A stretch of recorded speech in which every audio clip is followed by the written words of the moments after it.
नमस्कार द्राक्ष बागायतदार बंधूंनो, ग्रेप मास्टर या आपल्या आवडत्या अशा यूट्यूब चॅनलमध्ये ग्रेप मास्टर फेसबुक आणि इतर डिजिटल मीडियामध्ये आपल्या सर्वांचं खूप खूप स्वागत। मित्रांनो, आपले मुख्यमंत्री देवाभाऊ म्हणाले होते की कोरा कोरा कोरा, परंतु शेतकऱ्यांच्या तोंडाला त्यांनी पानं पुसले असं म्हटलं तर वावगं ठरणार नाही। आणि त्यांनी पुण्यश्लोक अहिल्याबाई होळकर यांच्या नावाने जी कर्जमाफी केली आहे त्याच्यामध्ये जवळजवळ निम्म्याला वरती शेतकरी बसत नाहीये आणि त्यामुळे शेतकऱ्यांमध्ये तीव्र अशी नाराजी आहे। मित्रांनो, 31 सप्टेंबरपर्यंत 2025 पर्यंत जे कर्ज थकलेले होते त्यांना 2 लाखापर्यंत कर्जमाफी, ह्या कर्जमाफीमध्ये गव्हर्नमेंट देणार आहेत, परंतु यामध्ये फक्त पीक कर्जच असणार आहे आणि इतर जे काही कर्ज असतील जे शेती रिलेटेड आहे परंतु ते पीक कर्जामध्ये येत नाही, त्या कर्जामध्ये किंवा मध्यम मुदतचे कर्ज असतील, टर्म लोन असतील, त्या ठिकाणी मात्र ही कर्जमाफी आपल्याला मिळणार नाहीये। फक्त 2 लाख किंवा त्याच्या आत असणाऱ्या कर्जाला तिथे कर्जमाफी, संपूर्ण कर्जमाफी असू शकते। 2 लाखाच्या वरती जर तुमचं पीक कर्ज असेल तर सपोज तुम्हाला 5 लाखाचं पीक कर्ज असेल तर तुम्हाला तिथे फक्त 2 लाखापर्यंतच कर्जमाफी ही मिळू शकते। राहिलेले 3 लाख तुम्हाला तुमच्या परीनं त्या ठिकाणी फेडणं अतिशय बंधनकारक आहे। अर्थात जे शेतकरी नियमित वेळेवर कर्जाची परतफेड करतात त्या शेतकरी बांधवांसाठी देखील एक 50,000 रुपयाचं प्रोत्साहनपर गिफ्ट सरकारनं दिलं आहे आणि त्यांचे देखील 50,000चं कर्जमाफ ते करणार आहेत।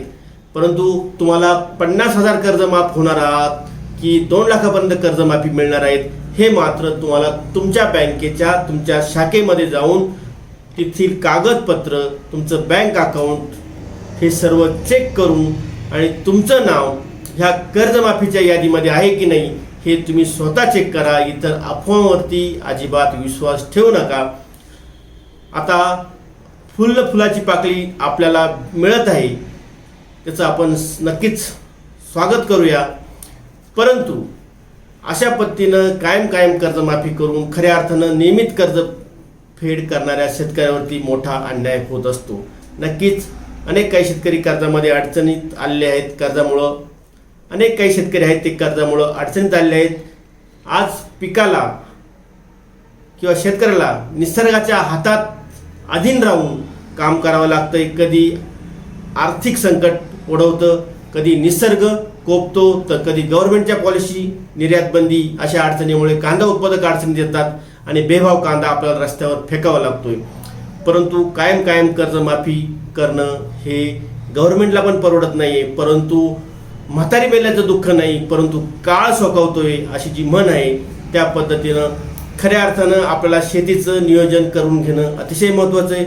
शेतकरी हा उन्हा पावसामध्ये निसर्गाशी लढत असतो आणि त्या ठिकाणी आपला मिक्स क्रॉपिंग असेल, खर्चात बचत असेल, काटेकोर शास्त्रीय पद्धतीनं शेती करणं असतील किंवा प्रिसिजन फार्मिंग असतील किंवा आधुनिक तंत्रज्ञानाची जोड देऊन त्या ठिकाणी कशा पद्धतीनं आपल्या उत्पन्नाची सांगड घालता येईल यासाठी आपल्याला काम करावं लागेल। फक्त कर्जमाफी हा तात्पुरता सलाह आहे, तात्पुरता दिलासा आहे आणि तो अत्यावश्यक देखील होता, परंतु आपल्याला नफ्यातली शेती करायची असेल तर आपल्याला लॉंग टर्म अभ्यास करून शेती ही करावा लागणार आहे।